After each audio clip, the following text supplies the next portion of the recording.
दैनिक जागरण का संपादकीय डिक्टेशन। गति 80 और 100 शब्द प्रति मिनट। 80 शब्द प्रति मिनट स्टार्ट होगा 5 सेकेंड बाद।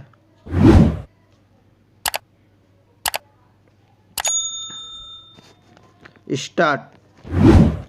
किसी के लिए भी समझना कठिन है कि गीता प्रेस को 2021 का गांधी शांति पुरस्कार मिलने पर कांग्रेस को क्या आपत्ति हो सकती है, लेकिन उसे केवल इससे परेशानी ही नहीं है, बल्कि उसकी समझ से यह सावरकर और गोडसे को पुरस्कार देने जैसा भी है। कांग्रेस महासचिव जयराम रमेश ने यह समझ एक धूर वामपंथी लेखक की ओर से गीता प्रेस पर लिखी गई पुस्तक के आधार पर विकसित की है। इस पुस्तक में लिखा गया है कि महात्मा गांधी और गीता प्रेस के संस्थापक हनुमान प्रसाद पोद्दार के बीच कुछ विषयों पर असहमति उभर आई थी। गांधी जी से असहमत तो सुभाष चंद्र बोस और भीमराव अंबेडकर सरीखे नेता भी थे।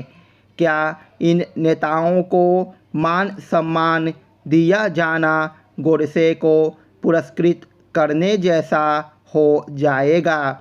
इस प्रश्न का उत्तर जयराम रमेश ही दे सकते हैं, लेकिन उन्हें इससे परिचित होना चाहिए कि नरसिंह राव के प्रधानमंत्री रहते केंद्र सरकार ने हनुमान प्रसाद पोद्दार के सम्मान में डाक टिकट निकाला था।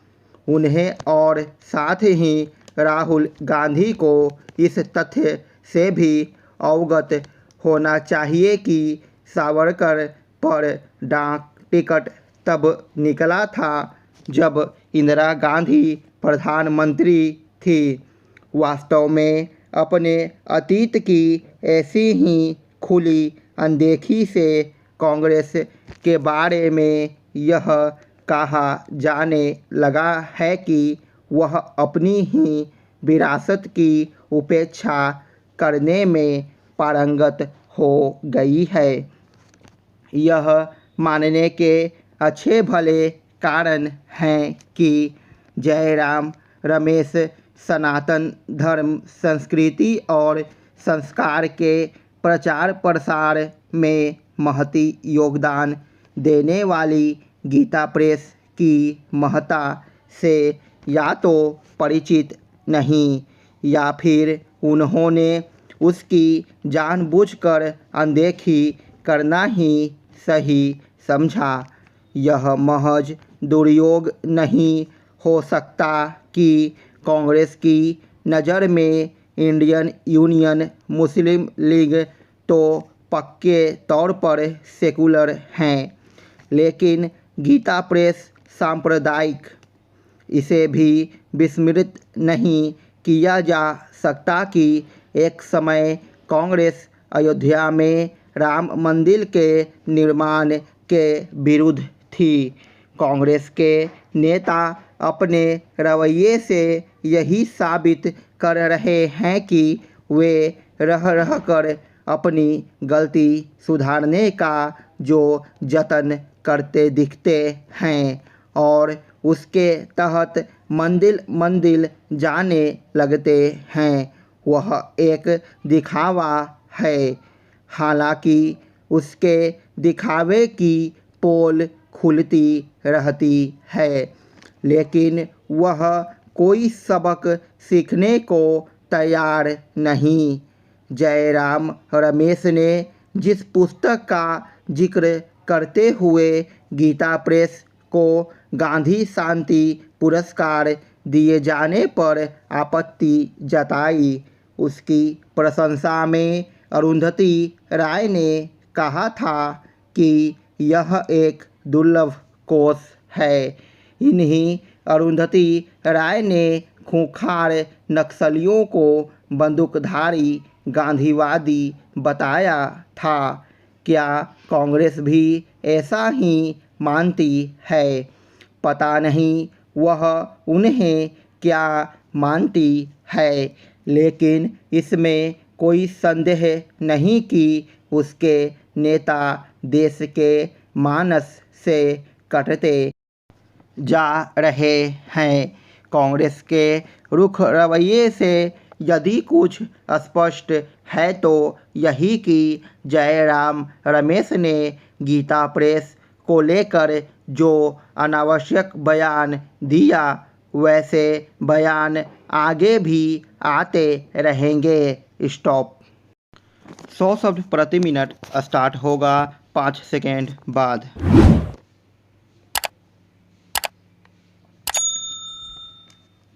स्टार्ट। किसी के लिए भी समझना कठिन है कि गीता प्रेस को 2021 का गांधी शांति पुरस्कार मिलने पर कांग्रेस को क्या आपत्ति हो सकती है, लेकिन उसे केवल इससे परेशानी ही नहीं है बल्कि उसकी समझ से यह सावरकर और गोडसे को पुरस्कार देने जैसा भी है।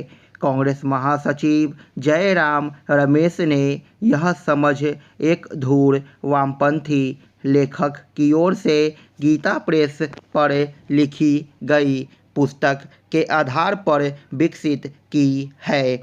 इस पुस्तक में लिखा गया है कि महात्मा गांधी और गीता प्रेस के संस्थापक हनुमान प्रसाद पोद्दार के बीच कुछ विषयों पर असहमति उभर आई थी। गांधी जी से असहमति तो सुभाष चंद्र बोस और भीमराव अंबेडकर सरीखे नेता भी थे। क्या इन नेताओं को मान सम्मान दिया जाना गोडसे को पुरस्कृत करने जैसा हो जाएगा? इस प्रश्न का उत्तर जयराम रमेश ही दे सकते हैं, लेकिन उन्हें इससे परिचित होना चाहिए कि नरसिंह राव के प्रधानमंत्री रहते केंद्र सरकार ने हनुमान प्रसाद पोद्दार के सम्मान में डाक टिकट निकाला था। उन्हें और साथ ही राहुल गांधी को इस तथ्य से भी अवगत होना चाहिए कि सावरकर पर डाक टिकट तब निकला था जब इंदिरा गांधी प्रधानमंत्री थी। वास्तव में अपने अतीत की ऐसी ही खुली अनदेखी से कांग्रेस के बारे में यह कहा जाने लगा है कि वह अपनी ही विरासत की उपेक्षा करने में पारंगत हो गई है। यह मानने के अच्छे भले कारण है कि जयराम रमेश सनातन धर्म, संस्कृति और संस्कार के प्रचार प्रसार में महती योगदान देने वाली गीता प्रेस की महत्ता से या तो परिचित नहीं या फिर उन्होंने उसकी जानबूझकर अनदेखी करना ही सही समझा। यह महज दुर्योग नहीं हो सकता कि कांग्रेस की नज़र में इंडियन यूनियन मुस्लिम लीग तो पक्के तौर पर सेकुलर हैं, लेकिन गीता प्रेस सांप्रदायिक। इसे भी विस्मृत नहीं किया जा सकता कि एक समय कांग्रेस अयोध्या में राम मंदिर के निर्माण के विरुद्ध थी। कांग्रेस के नेता अपने रवैये से यही साबित कर रहे हैं कि वे रह कर अपनी गलती सुधारने का जो जतन करते दिखते हैं और उसके तहत मंदिर जाने लगते हैं, वह एक दिखावा है। हालांकि उसके दिखावे की पोल खुलती रहती है, लेकिन वह कोई सबक सीखने को तैयार नहीं। जयराम रमेश ने जिस पुस्तक का जिक्र करते हुए गीता प्रेस को गांधी शांति पुरस्कार दिए जाने पर आपत्ति जताई, उसकी प्रशंसा में अरुंधति राय ने कहा था कि यह एक दुर्लभ कोष है। इन्हीं अरुंधति राय ने खूंखार नक्सलियों को बंदूकधारी गांधीवादी बताया था। क्या कांग्रेस भी ऐसा ही मानती है? पता नहीं वह उन्हें क्या मानती है, लेकिन इसमें कोई संदेह नहीं कि उसके नेता देश के मानस से कटते जा रहे हैं।